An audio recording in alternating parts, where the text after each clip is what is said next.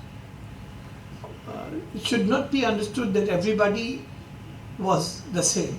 It was not a monolith body of people. However, there have been exceptions, and a very good number of people are those who exhibited what is called moderation in everything that they did. And he also spoke about Maulana Qasim Nanotwi, one of the founders of Darul Uloom Deoband, and how he had written to Sir Sayyid Ahmad Khan, the founder of Aligarh Muslim University, stating that he would like to see students who graduated from Deoband to go and study the what we call the modern sciences in Aligarh. Hence, it is not right to assume that everybody was of the same kind. There were people who were moderate, who were balanced, and who believed that there should be a proper coexistence between these two schools of thought. There were, of course, those extremes which debated whether it was necessary to have a chair in the mosque, and if somebody sits in the chair in the mosque, is he going to be imitating the ways of the kuffar, even though it is proven from the hadith that a chair was presented to the Prophet ﷺ in the Masjid Nabawi, and he sat on it, and he used to advise people while sitting on it, even though the nature of the chair is not well known today. میں اس موقع پر آپ حضرات سے، بالخصوص طلباء سے، دو باتوں کی گزارش کرتا ہوں۔ پہلی بات تو یہ ہے کہ ہم اس زمانے میں پیدا ہونے والے مسائل اور افکار کو کی اسلامی نقطہ نظر سے تشریح کریں اور اس کی تطبیق کریں۔ دیکھیے، ہمارے محدثین میں آپ جانتے ہیں کہ امام بخاری رحمۃ اللہ علیہ کی بڑی شہرت ہے۔ یہ شہرت اس حیثیت سے بھی ہے کہ وہ حدیث کو پرکھنے میں بہت باریک بینی اور دقت نظر سے کام لیتے تھے۔ لیکن ایک دوسرا پہلو یہ ہے کہ امام بخاری بہت ہی زمانہ آگاہ تھے، اپنے زمانے کے حالات اور افکار پر، جو اس زمانے کے حالات اور افکار تھے، گہری نظر رکھتے تھے۔ جیسے امام بخاری رحمۃ اللہ علیہ نے اپنی کتاب میں ایک عنوان قائم کیا ہے، اس بات کا بیان کہ کوئی شخص نماز پڑھے اور اس کے سامنے تنور ہو، جو تندور ہوتا ہے جس میں آگ سلگتی ہے۔ اب جو شارحین ہیں بخاری کے، اس کو بیٹا بند کر دیجیے، اس کو۔ اب جو شارحین ہیں امام بخاری کے، وہ پریشان ہیں کہ اس کے کہنے کی کیا ضرورت تھی کہ نماز پڑھیں تو سامنے تنور ہو، سامنے دیوار ہو۔ لیکن ہے یہ کہ اس زمانے میں آتش پرستوں کا غلبہ تھا۔ ایران یا روم، یہ فارس، جو اس وقت دنیا کی دو سپر طاقتوں میں ایک طاقت تھی، وہ بنیادی طور پر آگ کو انرجی اور طاقت کا مرکز سمجھتی تھی اور اس کی پوجا کرتی تھی، اس کی عبادت کرتی تھی، اور یہ فکر دنیا کے ایک بڑے حصے پر چھائی ہوئی تھی۔ تو اگر کوئی آدمی نماز پڑھے اور اس کے سامنے آگ سلگائی گئی ہو تو اس میں مشابہت ہوتی ہے ان لوگوں سے جو آگ کے پرستار ہیں، اور مشابہت سے آدمی حقیقت تک پہنچتا ہے۔ پہلے تو آدمی کسی چیز کو یوں کر لیتا ہے، لیکن بعد میں آہستہ آہستہ وہ اس چیز کو وہ قبول کر لیتا ہے۔ تو اس لیے امام بخاری رحمۃ اللہ علیہ نے عنوان قائم کیا، اور پھر انہوں نے گہرائی سے مطالعہ کیا کہ جو آتش پرست ہوتے تھے وہ جلتی ہوئی شعاع کی پرستش کیا کرتے تھے۔ آج بھی آپ نے دیکھا ہوگا آتش پرستوں کے ہاں وہ آگ جلائی جاتی ہے، 24 گھنٹے اس کے شعلے نکلتے رہتے ہیں۔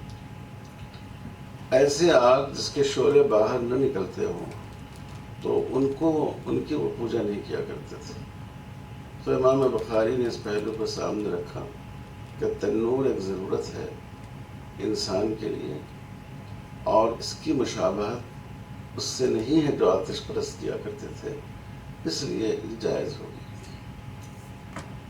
امام بخاری نے ایک باب قائم کیا ہے، باب الصلاۃ علی الحربہ، نیزہ کی طرف نماز پڑھنے کا بیان. اب یہ بات بہت عجیب لگتی ہے، لیکن یہ اس لیے اہم ہے کہ اس زمانے میں جو جزیرۃ العرب کا علاقہ تھا اور بعض دوسرے علاقے، اس میں بعض قومیں ہتھیار کی پرستش کیا کرتی تھی. آج بھی ہمارے ملک میں بعض علاقوں میں ہتھیار کی پوجا کی جاتی ہے. تو امام بخاری نے اس پر نظر رکھی اور لوگوں کو متوجہ کیا. اسی طرح مثال کے طور پر انہوں نے ایک عنوان قائم کیا ہے کہ اس حال میں نماز پڑھنا کہ اس کے سامنے سواری ہو، کجاوا ہو. یہ بات بہت عجیب لگتی ہے کہ یہ کیا بات تھی کہنے کی، لیکن تاریخ کے مختلف ادوار میں جو مشرق قومیں رہی ہیں ان میں جانوروں کی پرستش کا ایک مزاج رہا ہے. ہم قرآن میں پڑھتے ہیں کہ مصر میں گائے کی پرستش ہوا کرتی تھی. سورہ بقرہ کا نزول اسی پس منظر میں ہوا. ہمارے ملک ہندوستان میں بعض جانوروں کو مقدس سمجھا جاتا ہے. امام بخاری نے اس پر نظر رکھی، حالانکہ امام بخاری اس علاقے کے نہیں تھے، اور انہوں نے اپنی کتاب میں اس موضوع پر بحث کی. تو ایسے بہت سے مسائل آپ کو ملیں گے ان کی کتاب میں کہ ان کے معاصر لوگوں نے اس کو بالکل ٹچ نہیں کیا ہے، ان کا ذہن نہیں گیا اس کی طرف. لیکن اس وقت مسلمان جن مسائل سے دوچار تھے، امام بخاری رحمۃ اللہ علیہ نے اس کو اپنی کتاب میں چھیڑا. آپ اگر باب العلم پڑھیں، بخاری کا پڑھا ہوگا آپ نے، اور آج اصول تعلیم پر، تعلیمی نفسیات پر کوئی کتاب پڑھیں تو آپ کو حیرت ہوگی کہ کس طرح بخاری نے احاطہ کیا ہے ان چیزوں کا. جیسے یہ بات کہ حضور تشریف لائے اور آپ نے کہا کہ میں نماز پڑھتا ہوں، تم اسی طرح نماز پڑھو، یعنی ایکشن کے ذریعے تعلیم. یا جیسے یہ بات کہ حضور ایک بات کو سمجھانا چاہتے تھے تو آپ نے صحابہ سے پوچھا، انہوں نے اپنے فہم کے مطابق جواب دیا یا نہیں دیا، پھر حضور صلی اللہ علیہ وسلم نے اس سوال کا جواب دیا.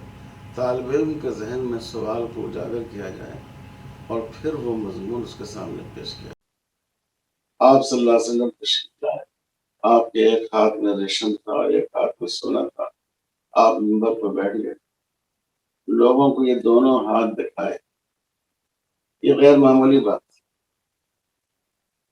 پھر حضور صلی اللہ علیہ وسلم نے فرمایا کہ دیکھو، یہ دونوں چیزیں ہماری عورتوں کے لیے حلال کی گئی اور ہمارے مردوں کے لیے حرام، کیونکہ اس زمانے میں جو رومن امپائر تھی اور پرسین امپائر، ان دونوں میں مرد بھی سونے کا، ریشم کا استعمال کرتے تھے. اور سونے اور ریشم کا استعمال صرف ایک ہاتھ کا اور دھاگے کا استعمال نہیں ہے، بلکہ یہ تعیش کے علاوہ جو قوم اتنی نازک اندام ہو جائے تو اس میں جو قوت ہونی چاہیے، مقابلے کی جو کارکردگی ہونی چاہیے، وہ صلاحیت اس کی ختم ہو جائے. لیکن آپ تعلیمی نقطۂ نظر سے دیکھیں کہ حضور صلی اللہ علیہ وسلم نے صرف سماعت کے بجائے بصری ذرائع کا بھی استعمال کیا تاکہ لوگ اس کو دیکھیں اور فوراً وہ مضمون ان کے ذہن میں ہمیشہ کے لیے راسخ ہو جائے. تو ایسی بہت سی چیزیں بخاری کا جو کتاب العلم ہے، اگر کوئی آج کا ماہر تعلیم اصول تعلیم کو سامنے رکھ کر اس کی شرح کرے تو بہت ہی رہنما اور چشم کشا کتاب.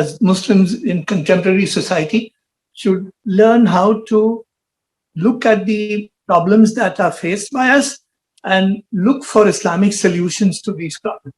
This is the challenge that faces us. For example, Imam Bukhari, not only was he a great scholar of hadith, but he was very cognizant of what was happening in his contemporary society. So he gave examples like, for example, he spoke about anybody praying if he has what is called the kind of a furnace in which the tandoori roti is made. Is it allowed to pray while he faces that? Because there was this doubt in people's minds that won't it take the form of fire worship and become similar to fire worship? Then he goes deep into that and says, fire worshippers do not worship fire that is not in full bloom. They do not worship what we call stagnant fire or embers. They look for flames which are glowing.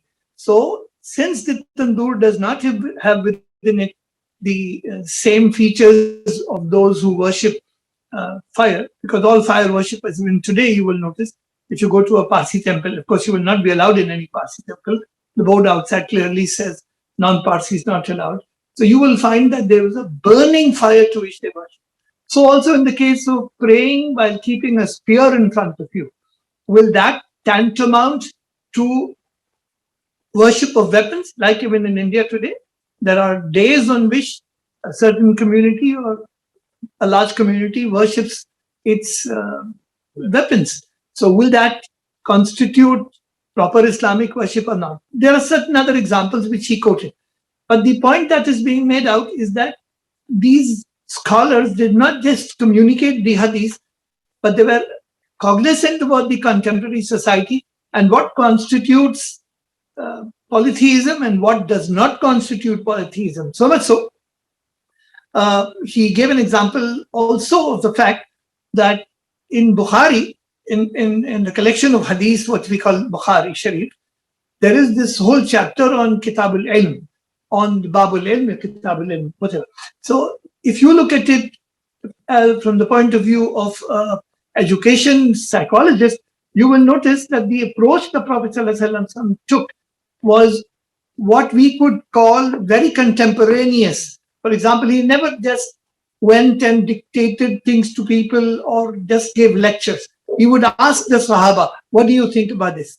What is your opinion about this? And he would elicit their feedback and then provide what we will call explanations. On one occasion, he had a piece of gold and a piece of silk in his hand, and then he told the people who had assembled that, look, these are the symbols, these are the items which Allah has permitted for women and prohibited for men. The context was these two items were very commonly used by men in the Persian and in the Roman empires. And since these two items were not just pieces of thread or a piece of metal, but they exemplified what we will call ta'ayyush, or a way of showing off or trying to show off oneself. And that would lead to what we would call unmanly behavior and which will be unbecoming of men. So in short, what he was trying to say is that if you were to look at the book of Imam Bukhari in which he discusses about ilm, you will notice that what the Prophet ﷺ adopted in ways in teaching the Ummah was what we will now find to be very contemporaneous.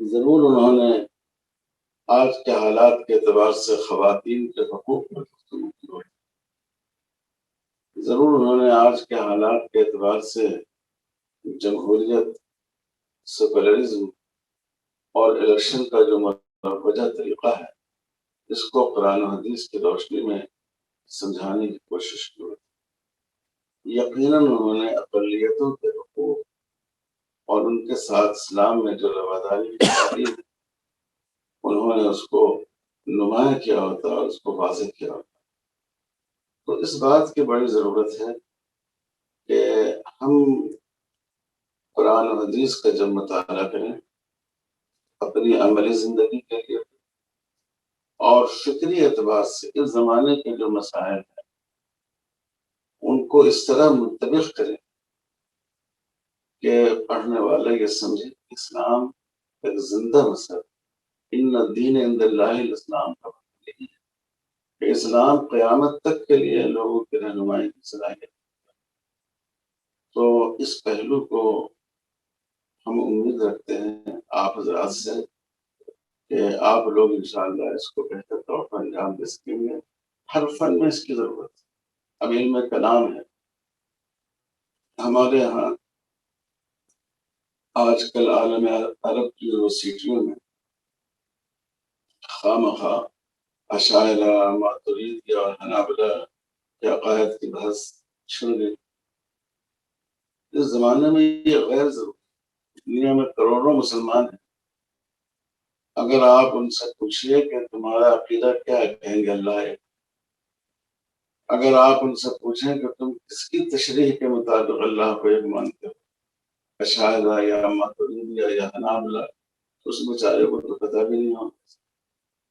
تو غیر ضروری بحثوں میں ہم لوگ ہونا یہ چاہیے تھا کہ جیسے اس زمانے میں متکلمین نے اس وقت کی معلومات کے اعتبار سے اسلامی عقائد کو اور مابعد تبلیغ حقائق کو ثابت کیا، انہوں نے دلیل کے ذریعے، عقل کے ذریعے، قیاس کے ذریعے، دوسری مذہبی کتابوں کی شہادتوں کے ذریعے۔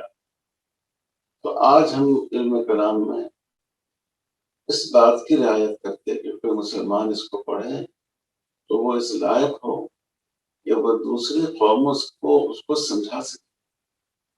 ہمارا تو قرآن پر ایمان ہے، قرآن میں اور حدیث میں جو بات آ گئی ہے ہمارے لیے کافی ہے، لیکن جن لوگوں کا اس پر ایمان نہیں ہے ان کو مطمئن کرنے کی صلاحیت ہمیں پیدا۔ اور آج یہ زیادہ آسان ہے، آج سائنس کے اس دور میں توحید کو ثابت کرنا، رسالت کی ضرورت کو ثابت کرنا، آخرت کے امکان کو ثابت کرنا بمقابلہ پچھلے ادوار کے زیادہ آسان ہے۔ تو ان چیزوں کو ہمیں اپنے علم کلام کا عقیدے کا جز بنانا چاہیے۔ اسی طرح فقہ ہے، ہم ہر کتاب میں ربا کا باب پڑھتے ہیں، پڑھاتے ہیں، قمار کا باب پڑھتے ہیں، پڑھاتے ہیں، لیکن اگر کسی طالب علم سے یہ پوچھ لیا جائے، میں ہندوستان کے بارے میں کہتا ہوں کہ بھئی ربا سے اخروی نقصان جو ہے وہ تو ہے، لیکن معاشی اعتبار سے کیا نقصان ہے؟ پوری دنیا کی معیشت اسی پر چل رہی ہے، گھوم رہی ہے۔ تو میں سمجھتا ہوں کہ شاذ نادر کوئی عالم ہو جو مطمئن کر سکے کہ اس کے معاشی اعتبار سے کیا نقصان ہے، اس سے قوموں کو کیا نقصان پہنچتا ہے، دولت اور غربت کے فاصلے کتنے بڑھتے ہیں، دولت کا ارتکاز کس طرح ہوتا چلا جاتا ہے۔ اسی طرح ہمارے جو ماضی کے فقہاء ہیں، میں ایک مثال دیتا ہوں، 6ویں 7ویں صدی ہجری کے بعد فقہاء، ایک مسئلہ ہمارے یہاں یہ آتا ہے کہ جنین جب ماں کے پیٹ میں ہو تو 16 ہفتوں کے بعد، 16 ہفتے اگر اس کو گزر گئے اس کا ابارشن جائز۔ یہ ایک نفس انسانی کے قتل کے بعد، لیکن 16 ہفتے گزرنے سے پہلے جو حکم ہے اس میں تھوڑی سی سہولت ہے، بعض مجبوریوں کی وجہ سے، آزار کی وجہ سے شریعت میں اس کی اجازت رکھی گئی۔ تو ایک سوال یہ اٹھتا ہے، مجھ سے خود بعض ڈاکٹروں نے کہا کہ آپ لوگ جو یہ سمجھتے ہیں کہ 16 ہفتے گزرنے کے بعد جنین میں روح پیدا ہوتی ہے، یہ صحیح نہیں۔ زندگی تو پہلے دن پیدا ہوتی ہے۔ اگر پہلے دن اس میں جان نہیں ہوتی تو وہ ڈیولپ نہیں کرتا اور اس کی ایک جنین کی شکل نہیں بنتی۔ تو ان دونوں میں فرق کرنے کی کیا وجہ ہے؟ ایک صاحب نے مجھ سے پوچھ لیا ہمارے یہاں اکیڈمی کے سیمینار موقع پر، تو میں نے بعد میں تلاش کیا کتابوں میں، تو ہمارے بعض فقہاء نے لکھا ہے کہ 16 ہفتوں کے بعد تنفس پیدا ہوتا ہے جنین میں، سانس کے لینے کا نظام پیدا ہوتا ہے۔ تو 16 ہفتے سے پہلے بھی اس میں ایک زندگی ہوتی ہے، لیکن یہ زندگی نباتی زندگی، پودوں کی سی زندگی، جس میں صرف نمو ہوتا ہے، جس میں صرف بڑھوتری کی صلاحیت ہوتی ہے۔ اور 16 ہفتوں کے بعد اس کی زندگی ایک حیوانی زندگی ہو جاتی ہے، جس کو قرآن نے نفس کے لفظ سے کہا۔ تو اس سے اندازہ کیا جا سکتا ہے کہ ہمارے فقہاء 7ویں صدی ہجری کی بات کہ ان کا ذہن کتنا بالغ تھا، ان کی نظر کتنی دور رست تھی، اور وہ کتنی گہرائی کے ساتھ انسان کو ہوتے۔ تو آج اس بات کی بہت ضرورت ہے کہ امت میں ایسے افراد پیدا ہوں کہ جدید علوم پر، افکار پر، اس پر بھی ان کی نظر ہو، اور قرآن و حدیث پر بھی ان کا پورا یقین ہو، اور اس پر بھی ان کی نظر ہو، تاکہ وہ اسلام کو ایسی شکل میں پیش کر سکیں کہ آج کی دنیا دیکھ کر یہ سمجھ سکے کہ اسلام 1400 سال پہلے کا مذہب نہیں تھا، آج کا مذہب۔ یہ جو فرمایا گیا کہ حضور صلی اللہ علیہ وسلم پر نبوت کا سلسلہ ختم ہو گیا، اس کا مطلب یہ ہے کہ آپ کی جو تعلیمات ہیں وہ قیامت تک اسی طرح تازہ اور زندہ رہیں گی جیسے آپ کی حیات طیبہ ہے۔ تو ایک گزارش تو ہماری آپ سے یہ تھی، اور اللہ کرے کہ جو امید ہم لوگوں کی آپ لوگوں سے بر آئے۔ The Maulana is appealing to all of us who are here that we should use our capabilities to be able to prove to those who do not know Islam that this is the true religion by trying to prove to them the validity of the teachings of Islam. He regrets that in many parts of the Arab world, the discussion is now on whether the Asharite school was right, or the Maturidi school is right, or the Hanabila are right. And these are discussions which have no meaning in today's world. If you were to go around and ask somebody, what do you believe in? What is your aqidah? He says, my aqidah is that Allah is one. And you ask him on the explanation of which scholar, he will not have any answer for that. So these are very redundant and absolutely anachronistic things to be talking about. What is needed is to be able to explain to those who don't understand Islam about the validity of Islam. So much so that the very verse of the Quran which says, Inna ad-deena inda Allah Islam, it means that Islam is forever going to be the religion in the sight of Allah. And to keep it contemporaneous and modern and acceptable to all ages, it is the duty of the Muslims to be able to explain its application in modern life. For example, he says that if you were to go down to certain of the madaris which teach about the prohibition of riba, and you ask them why riba is prohibited, they would give you reasons from within the Islamic literature why it is prohibited.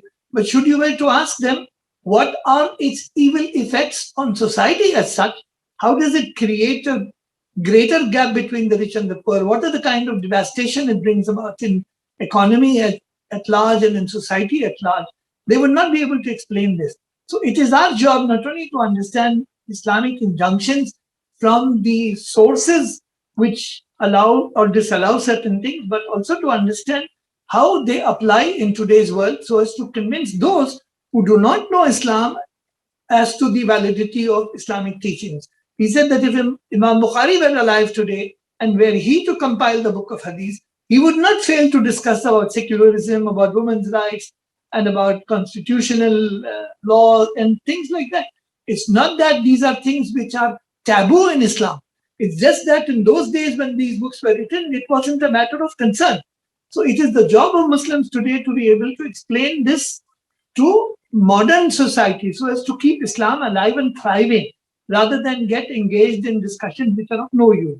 He also gave the example of the fuqaha, our scholars of the 6th or the 7th century, which discussed the fact that until what time of the development of the embryo is abortion allowed.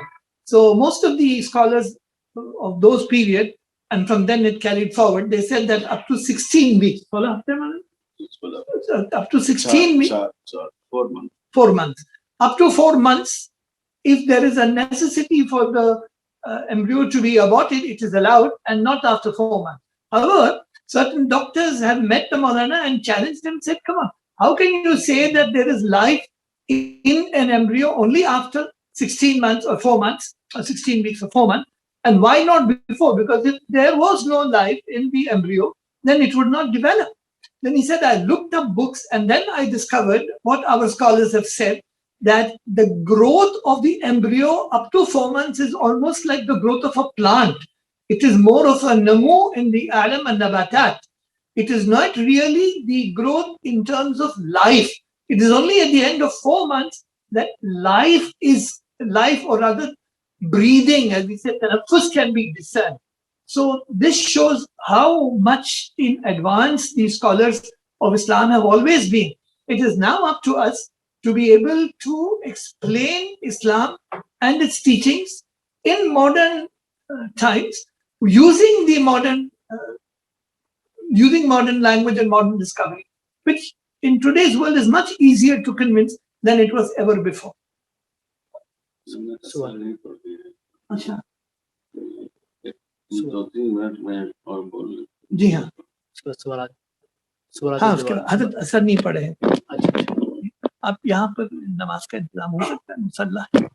دوسری بات جو میں عرض کرنا چاہتا ہوں وہ یہ ہے کہ اس دنیا میں ہمارا رابطہ ظاہر ہے کہ تمام بنی آدم سے، دوسرے مذہب کے ماننے والوں سے، اور یہ تمام انبیاء کا. ہم اگر قرآن مجید کا مطالعہ کریں تو انبیاء کی زیادہ تر گفتگو، ان کی ڈبیٹ، ان کا تبادلہ خیال وہ زمانے کے غیر مسلم بھائیوں سے پڑے. تو اس میں ایک بڑی ضرورت یہ ہے کہ قرآن کی زبان میں دیکھیے 2 طبقے ہیں لوگوں کے. ایک طبقہ ہے غافلین کا اور دوسرا طبقہ ہے جاہلین. ایک طبقہ وہ ہے جو اسلام پر ایمان نہیں رکھتا، اس کو نہیں مانتا غفلت کی وجہ سے. مسلمانوں میں جہاں کہیں دین سے دوری ہے وہ غفلت کی وجہ سے. اور دوسرا طبقہ وہ ہے جو دین کا انکار،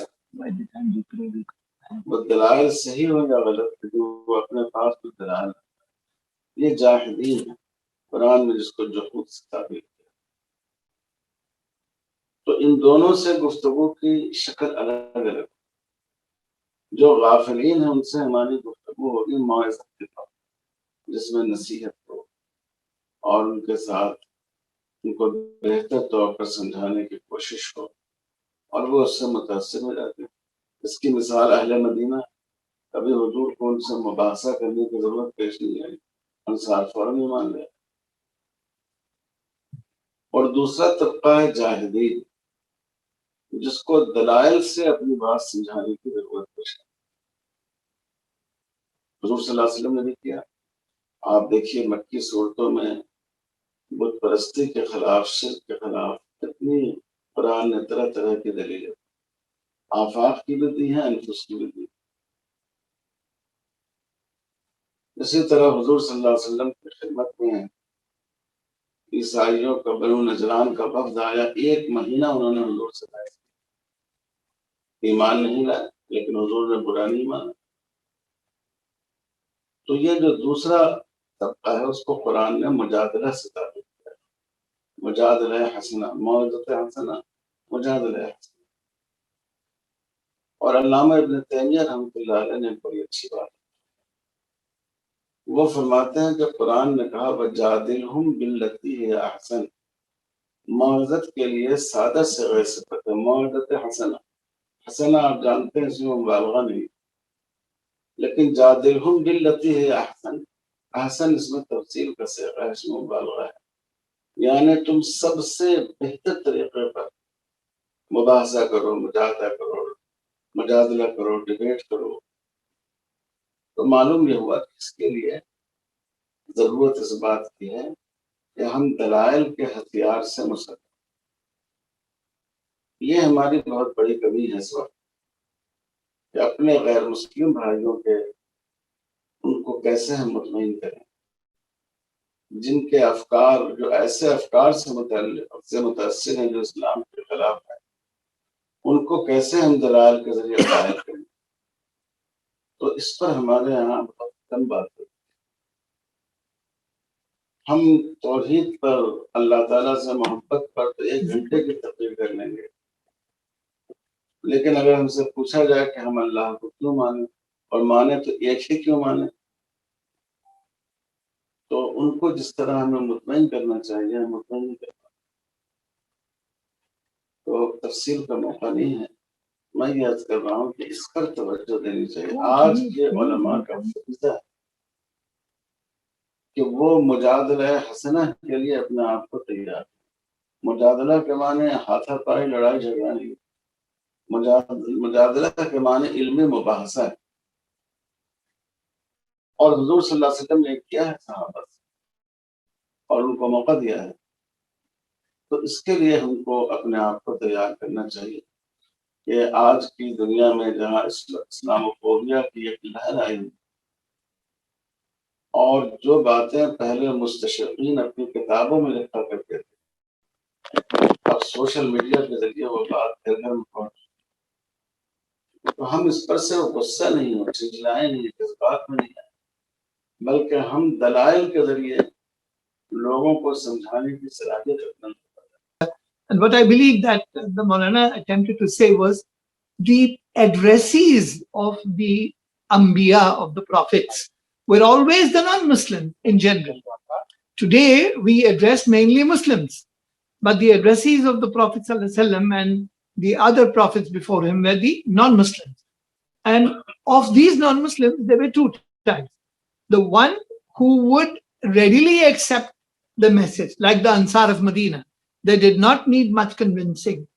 But there is the other kind, the Jahidis, who would always want to be presented a logical explanation of whatever is needed to be conveyed to them. That is why the verses of the Quran that were revealed in Mecca more or less were those which produced evidence of the fact that there is a life hereafter and that Jahannam and Jannah are real, and evidences were marshaled one after the other. That was the characteristic of the verses of Makkah. And even today, what is most importantly needed by the Muslims is to be able to address non-Muslims who are keen to know about Islam in a logical way by putting forth proof and evidence, because this is very badly lacking in the Muslim community today. Those people who used to protest or who used to come forth with objections in the time of the Prophet ﷺ are now doing this in the form of social media.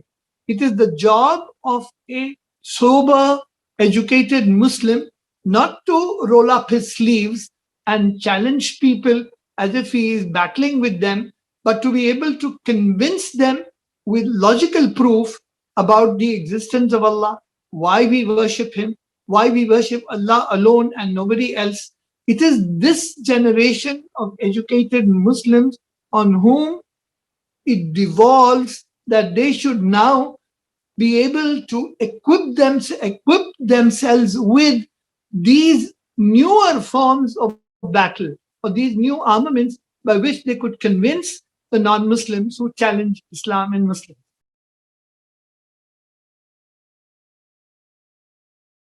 آپ ہمیں guide line دے کہ کیسے ہم ان موجودہ حالات میں what is the answer like? اور بھی جو سوالات ہیں اور سوالات بھی Another question.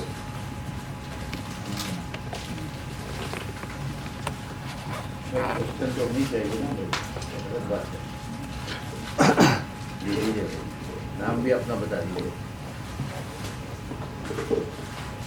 Assalamu alaikum. Mere Urdu not that much good. Okay, I was student of Qawmi Madrasa. I have completed Dawra Hadith in Bangladesh from Jamia Arabia in Dhaka. So I have read many of your books, Asan Ilm and Kalam, Asan Usul Fiqh. And my question is, you have mentioned about Qasim Nanadwi, and also Jamia Millia was established by Shaykhul Hind. So, I mean, why this process stopped? And maybe if we think maybe in future about maybe 50 years, after 50 years, how can we imagine madrasa or religious system? Thank you. Any other question? جی السلام علیکم. میرا نام مرزا صادق ہے. تو مختصر میرا introduction یہ ہوتا ہے. Malaysian made in India. میری پیدائش یہاں کی ہے, سب کچھ کاغذ ہے, پرورش وہاں کی ہے. تو جیسے آپ کہہ رہے تھے, میں نے بتانے میں بھی آتا ہے, سننے میں بھی آتا ہے کہ جیسے ابھی آپ کی بات میں بھی بات آئی تھی, جو کیٹیگری بن گئی کہ بھائی یہ علوم اور یہ دینی علم اور دنیاوی علم کا جو ہے, یہ اس سے ہمیں کتنا نقصان ہوا ہے, اور مستقل اس پہ بحث چلی جا رہی ہے. تو اس پہ آپ ذرا روشنی ڈال دیں.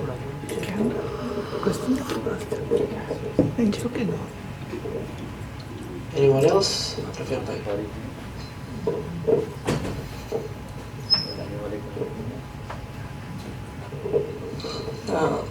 مولانا سے سوال ہے کہ مغربی جو افکار تھے اور مغربی جو کلچر تھا, اس کو ہم مغربی علوم کے ساتھ جو ہے اپنانے سے گریز کرتے ہیں.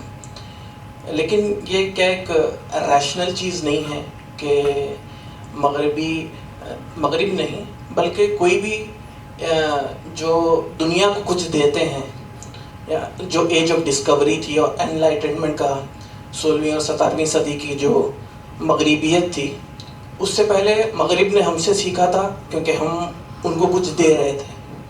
تو ایک ریشنل سی چیز ہے جس سے وہ آتی ہے. تو مغربیت نے وہ ہم سے نہیں سیکھا, ہمارے کلچر کو نہیں سیکھا, بلکہ صرف ہمارے علوم کو سیکھا. اور یہ شاید آنے والے سینچریز میں ایسا ہی رہے گا. تو ہم اس کو کیسے ری ڈیفائن کریں گے, یا پھر تھوڑا پہلے جا کر دیکھیں 6ویں 7ویں 8ویں صدی میں اسلام کیا وہاں اسکریچ سے, یعنی کہ بہت بنیاد سے, بنا کسی روٹس کے ذریعے سے وہاں سے وجود میں آیا تھا.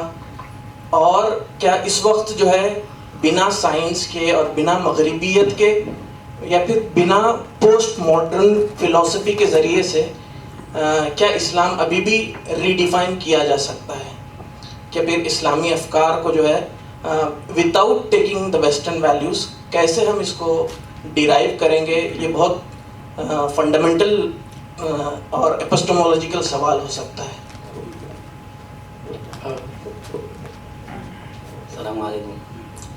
خطبہ صدارت میں حضرت مولانا شیخ الہند رحمۃ اللہ علیہ نے غالباً یہ کہا تھا کہ اب مجھے جو ہے مدرسوں کے طلباء سے نہیں بلکہ یونیورسٹی کے اسٹوڈنٹ سے مستقبل میں کچھ کرنے کی امیدیں نظر آتی ہیں اور وابستہ ہیں. تو اس کے حقیقی اسباب کیا تھے؟ اگر انہوں نے یہ محسوس کیا تو پھر بعد کے علماء نے اسے امپلیمنٹ کیوں نہیں کیا مدرسوں میں؟ آپ کا بھی سوال تقریباً یہی تھا. کوئی اور is there any other question? اتنے تک تو جواب ہو جائے گی. I will translate the first question that sister asked. The sister asked the question, what is the responsibility of Muslims in the current turmoils that's going on in India?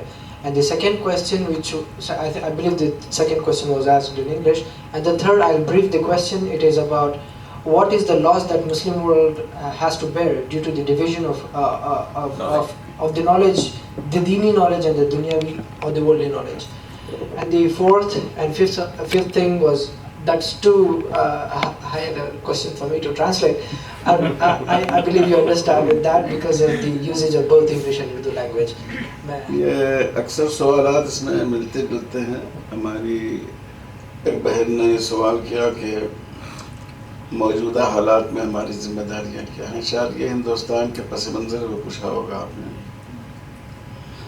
دیکھیے ایک بات تو ہم لوگوں کو ذہن میں رکھنی چاہیے. آپ قرآن پڑھتی ہیں, کوئی پیغمبر ایسے تھے کہ انہوں نے دعوت پیش کی ہو اور لوگ نعرہ لگا کر ان کو گھر لائے ہوں, ان کو پھولوں کا ہار پہنایا ہو, ان کو مخالفتوں اور آزمائشوں سے گزرنا پڑا. یہ دعوت حق کی اور اسلام کی خصوصیت ہے. خود رسول اللہ صلی اللہ علیہ وسلم نے جب مکہ میں ایمان کی دعوت دی اور جب آپ کی عمر مبارک 40 سال کی تھی تو اس کے بعد 13 سال آپ نے مکے میں گزارے سخت مخالفت کی فضا میں, اور 10 سال آپ نے مدینہ منورہ میں گزارے جس میں سے 8 سال آپ نے بہت ہی مخالفت کی فضا میں گزارے. یہاں تک کہ حضرت عمر رضی اللہ تعالیٰ عنہ کہتے ہیں کہ ہم لوگ سوتے تھے تو اپنے بستر میں تلوار رکھ کر سوتے تھے کہ پتہ نہیں کب حملہ ہو جائے. یہ 13 اور 8 21 سال کے بعد مکہ فتح ہوا اور اہل مکہ اور پورا جزیرۃ العرب دامن ایمان میں آ گیا. کیا اللہ اس بات پر قادر نہیں تھے کہ جن اہل مکہ کے دلوں کو اللہ تعالیٰ نے اسلام کے لیے 23 سال کے بعد نرم فرما دیا, پہلے دن نرم کر دیتے. حضور صلی اللہ علیہ وسلم کو لوگ صفا سے استقبال کرتے ہوئے نعرہ لگاتے ہوئے لاتے ہیں کہ بھئی یہ یہودیوں کے پاس نبی ہیں, فلاں کے پاس نبی ہیں, اور ہمارے درمیان حضرت ابراہیم اور اسماعیل کے پاس سے کوئی نبی نہیں آئے. ایسا ہو سکتا تھا, لیکن اللہ تعالیٰ نے حضور صلی اللہ علیہ وسلم کو ان تمام حالات سے گزارا اور مسلمانوں کو جن حالات سے قیامت تک مسلمانوں کو گزرنا تھا. ان کی موب لنچنگ بھی ہوئی. حضرت سمیہ رضی اللہ تعالیٰ عنہ سے بڑھ کر موب لنچنگ کا کیا واقعہ ہوگا. ان کا معاشی بائیکاٹ بھی کیا گیا, ان سے سماجی تعلقات بھی ختم کیے گئے. انہیں جو بھی صورت ہو سکتی تھی وہ اختیار کی گئی. حالانکہ حضور اللہ کو محبوب ہیں. تو امت کو جن حالات سے گزرنا تھا ان تمام حالات سے حضور صلی اللہ علیہ وسلم کو گزارا گیا. لقد کان لکم فی رسول اللہ اسوۃ حسنہ, تاکہ حضور کا نمونہ ہمارے لیے موجود ہے. تو پہلے تو ہمیں یہ سمجھ لینا چاہیے کہ آزمائشیں آئیں گی اور ان آزمائشوں کو گوارا کرنا ہے, برداشت کرنا ہے اللہ کے دین کے لیے. ورنہ مسلمان ہونے کا کیا مطلب ہے اگر آدمی کسی آزمائش سے نہ گزرے. اور جہاں تک ان حالات کی بات ہے تو میں تو مایوس نہیں ہوں اس سے. ہمارا ملک ایک جمہوری ملک ہے اور اس کے دستور میں جمہوریت کی, مساوات کی, اقلیتوں کے حقوق کی پوری رعایت کی گئی. کچھ بگڑے ہوئے لوگ ہر جگہ ہوتے ہیں, لیکن برادران وطن کی ایک بڑی تعداد ایسی ہے جو اس وقت جو بعض لوگ نفرت پیدا کر رہے ہیں وہ ان کی مخالفت کرتے ہیں, بلکہ مسلمانوں سے زیادہ وہ آگے آ کر کھڑے ہوتے ہیں. تو میں سمجھتا ہوں ہمیں مایوس ہونے کی ضرورت, فکر کرنے کی ضرورت ہے, مایوس ہونے کی ضرورت نہیں. اس میں 2 باتیں بہت بنیادی ہیں. ایک تو ہمارے ہاں ایک بڑی غلطی بر صغیر میں یہ ہو گئی کہ آزادی کے بعد ہندو مسلم تعلقات ختم سے ہو گئے. دونوں کی آبادیاں الگ, تعلیمی ادارے الگ. تو جب آدمی ایک دوسرے کے ساتھ رہتا ہے تو ایک دوسرے سے واقف ہوتا ہے, غلط فہمیاں دور ہوتی ہیں. ہمارے یہاں ایسا نہیں ہوا. تو جب کسی کا آپ سے رابطہ نہ ہو تو آپ کے خلاف جتنی بات کہی جاتی ہے وہ قبول کرتا چلا جاتا ہے. تو آج بھی اس بات کی ضرورت ہے کہ ہندوستان میں مسلم غیر مسلم تعلقات کو بہتر بنایا جائے. اس کے لیے ہم آگے بڑھیں, اور ایک سیکولر فورس موجود ہے ہمارے برادران وطن میں, ان کو ساتھ لیں اور انشاءاللہ حالات درست ہوں گے. 1857 میں تو اس سے زیادہ برے حالات تھے, 1947 میں اس سے زیادہ برے حالات رہے. تو انشاءاللہ یہ بھی ایک آزمائش سے گزر جائے گی، اور سارے ابنائے وطن، برادران وطن اس مزاج کے ایسا نہیں۔ آج بھی اگر کوئی ظلم ہوتا ہو تو اس کے خلاف آواز اٹھانے والے بھی وہی لوگ ہوتے ہیں۔ تو ایک تو ہمیں تعلقات کو اپنے استوار کرنا چاہیے، اس میں ہماری بھی بہت کوتاہی ہے۔ ہم نے اپنی مسجدوں کے دروازے غیر مسلم بھائیوں کے لیے بالکل بند کر دیے۔ ابھی چند دنوں پہلے کی بات ہے، ہمارے علاقے کے غیر مسلم ایم پی آئے، تو ہمارے یہاں آئے، انہوں نے خواہش کی، ملاقات کی، تو انہوں نے کہا کہ حضرت صاحب مجھے مسجد دیکھنے کی بڑی خواہش ہے۔ میں نے کہا مسجد تو آپ کے بازو میں ہے، مدرسے میں آپ چلیے، اور میں نے ان کو قصداً بٹھایا اور ان کے سامنے نماز پڑھوایا لوگوں کو، تاکہ وہ دیکھ لیں کہ نماز کیسے ہوتی ہے۔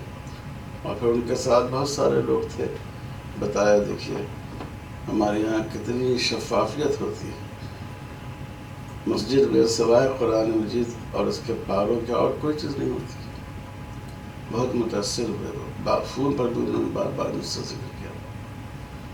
تو ایک ضرورت اس بات کی ہے کہ ہم اپنے تعلقات کو مدرسوں میں ان کو بلائیں، مسجدوں میں ان کو بلائیں۔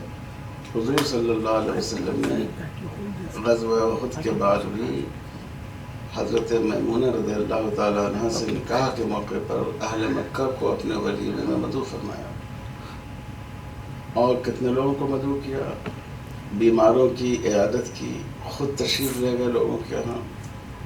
تو ہم کو بھی اپنا رویہ بدلنا چاہیے، جو حضور کے جو اخلاق حضور نے ہمیں دیا اس اخلاق کو ہمیں اختیار کرنا چاہیے۔ انشاءاللہ ضرور حالات بدلیں گے، میں تو بہت پر امید ہوں۔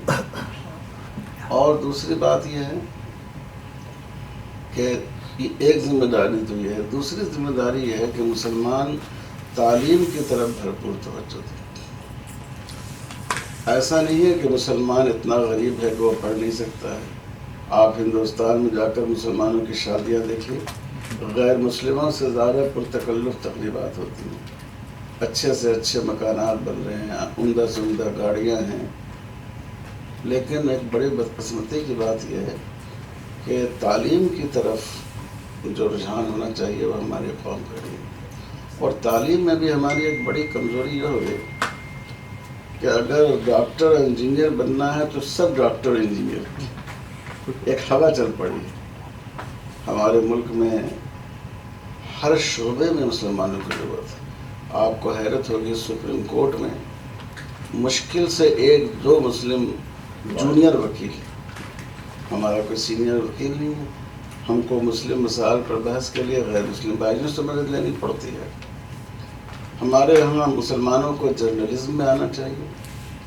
ٹھیک ہے آپ کا میڈیا نہیں ہے، لیکن اگر آپ اخبارات میں پہنچ جائیں گے، آپ میڈیا میں پہنچ جائیں گے تو کہیں نہ کہیں آپ اپنی بات کہہ سکیں گے، اور کہتے ہیں، ایسا ہوتا بھی ہے۔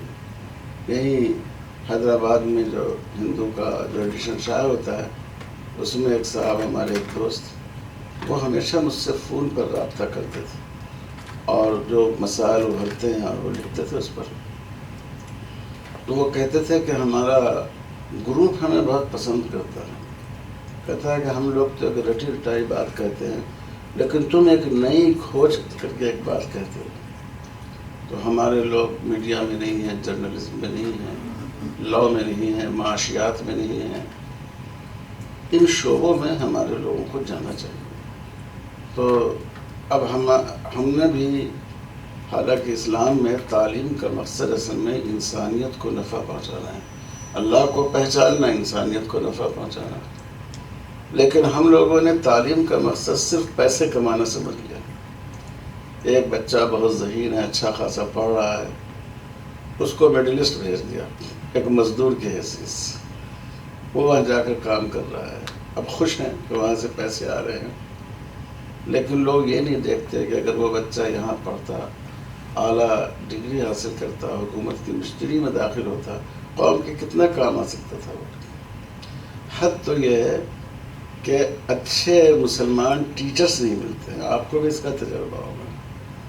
بہت سے مسلم اسکول اس میں غیر مسلم بھائیوں کو بحیثیت ٹیچر رکھتے ہیں، لوگ اعتراض کرتے ہیں کہ آپ مسلمانوں کو نہیں رکھتے، وہ کہتے ہیں کہ لاؤ تم مسلمان ٹرینڈ ٹیچر، کامیاب ٹیچر. تو ہمیں اپنے دامن پر نظر رکھنی چاہیے. ایک تو غیر مسلم بھائیوں سے اپنے تعلقات کو بہتر بنائیں، اور دوسرے تعلیم میں آگے بڑھیں، اور اس میں کوئی رکاوٹ نہیں ہے. ملازمت میں تو رکاوٹ ہو سکتی ہے، لیکن اس میں بھی آدمی اپنی صلاحیت کو منوا لیتا ہے، لیکن تعلیم حاصل کرنے میں کوئی رکاوٹ نہیں. تو میں سمجھتا ہوں کہ یہ دو چیزیں اس وقت بہت اہم ہیں: برادران وطن سے تعلقات کو بہتر بنانا اور تعلیم کی طرف دھیان دینا. اور مایوس ہرگز نہ ہوئیے، کیونکہ آپ بڑی تعداد میں گرلس اسکول قائم کیجیے. یہ اللہ تعالیٰ نے ہم لوگوں کو متوجہ کیا ہے کہ ہم دوسروں کے محتاج نہ ہوں، اپنے پاؤں پر کھڑے ہوں. گرلس اسکول قائم کیجیے. تو یہ اس سے اور یہ ہوگا انشاءاللہ. دیکھیے بابری مسجد کی شہادت کے بعد تعلیم وغیرہ کی طرف تجارت میں مسلمانوں کی جتنی توجہ اس سے پہلے نہیں تھی. انشاءاللہ میں سمجھتا ہوں اب اس وقت ہندوستان میں ایک لہر چل رہی ہے کہ بھئی ہر مدرسہ، ہر مسجد لڑکیوں کا تعلیمی ادارہ قائم کریں، جہاں مخلوط تعلیم نہ ہو.